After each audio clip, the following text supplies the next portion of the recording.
Stand up for a second. Go on, stand up. Feel your feet on the floor? Good. Now here's a fact that's going to bother you for the rest of the day. Not one atom of you is touching that floor. Not one. Not now, not ever. Not in your whole life.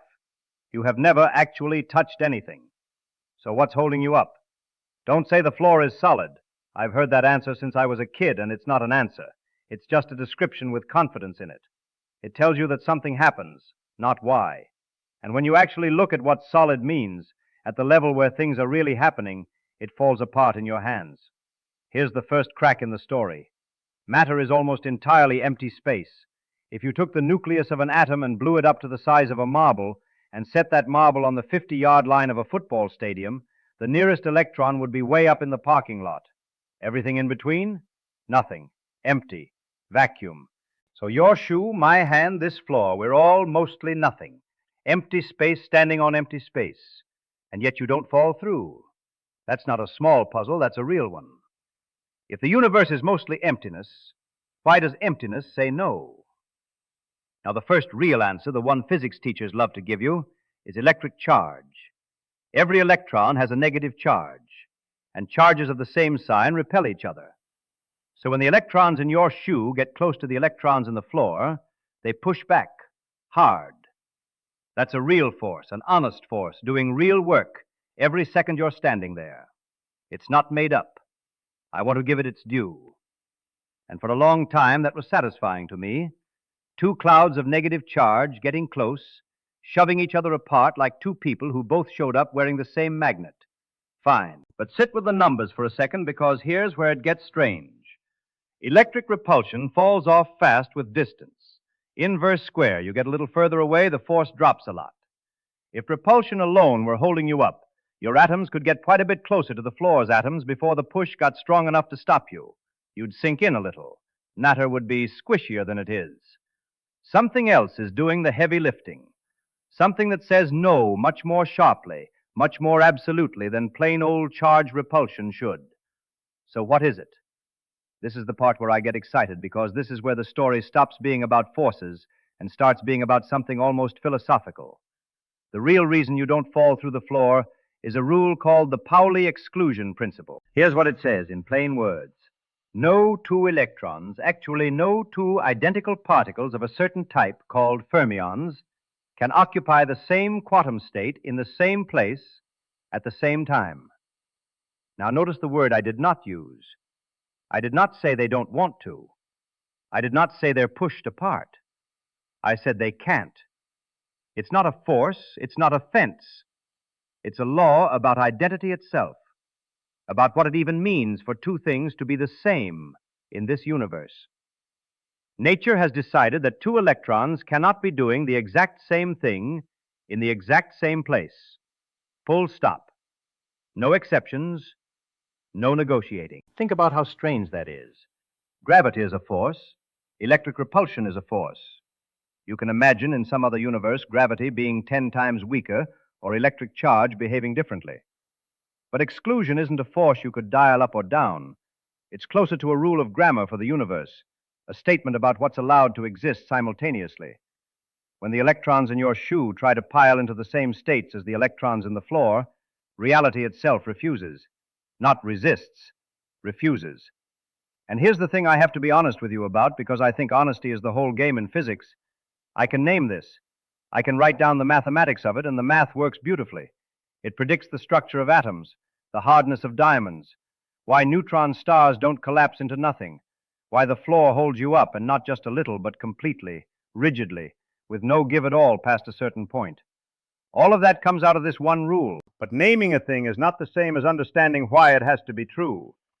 If you ask me why the universe enforces this, why identical fermions get this exclusion and not, say, photons, which happily pile into the same state by the billions, that's how a laser works, I can show you the math of it.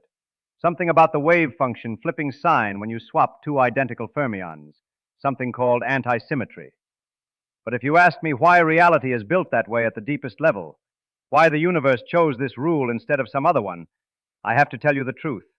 Nobody fully knows. We know that. We're still working on why, in the deepest sense. That's not me failing you. That's physics being honest with you. There's a difference between a mystery that's been solved and a mystery that's been named very precisely. This one's the second kind. And here's something that should stop you in your tracks. This same rule, the one holding you above the floor right now, is the exact same rule that gives atoms their structure in the first place. Without exclusion, every electron in an atom would just collapse down into the lowest possible energy state, right on top of the nucleus. Every atom would be tiny, identical, structureless, a dense little dot. No shells, no chemistry, no carbon, no oxygen, no you. Exclusion is why electrons stack, why they fill up shell after shell instead of piling into one spot like sand into a bucket. That stacking is what gives atoms different sizes, different personalities, different ways of bonding with each other.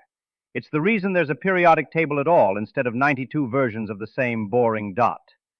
The same law that keeps your foot from sinking into the floor is the law that built the floor's atoms, and your foot's atoms, into anything with shape to begin with. So let's pull back, because I don't think this was ever really a question about floors. Every solid thing you've ever felt, every wall, every table, every hand you've shaken, every person you've hugged, none of it was really touching in the way you thought. What you were feeling every single time was this quiet, absolute insistence by the universe that two things cannot occupy the same identity in the same place.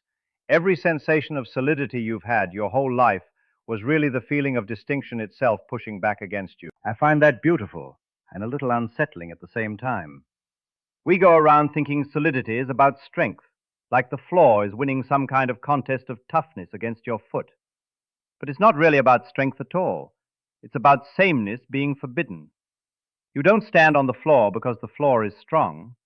You stand on it because the universe refuses to let your electrons and the floor's electrons become, even for an instant, the same thing in the same place. Solidity isn't a wall. It's a boundary drawn by the logic of identity. And I want to leave you with the part that actually keeps me up at night about this, in a good way. We have the equations. We can predict this to a precision that would make your head spin. Chemistry, materials, the reason a diamond is hard and a neutron star doesn't collapse into a black hole. All of it traces back to this one exclusion. And it works. Every single time, everywhere in the universe, without exception as far as we've ever tested it. But the why underneath the why the universe demands this particular kind of distinctness for particles like electrons, that's still an open door. We've walked right up to it. We've measured everything on this side of it, and it's still just standing there, open, unexplained at the deepest level. So the next time you're standing somewhere ordinary, kitchen floor, sidewalk, doesn't matter, take a second and actually feel it. What you're feeling isn't solidity in the way you always assumed. It's a law about identity, quietly and perfectly enforced, holding the entire structure of matter apart from itself. You're not standing on a floor. You're standing on a rule the universe follows without fail. A rule so fundamental, it built the floor, and built you, and still, honestly, we don't fully know why it's there at all. And maybe that's the real lesson. The most ordinary thing in your day, just standing still, is resting on one of the strangest, least understood facts in all of physics. It works perfectly. We just don't know, all the way down, why it has to.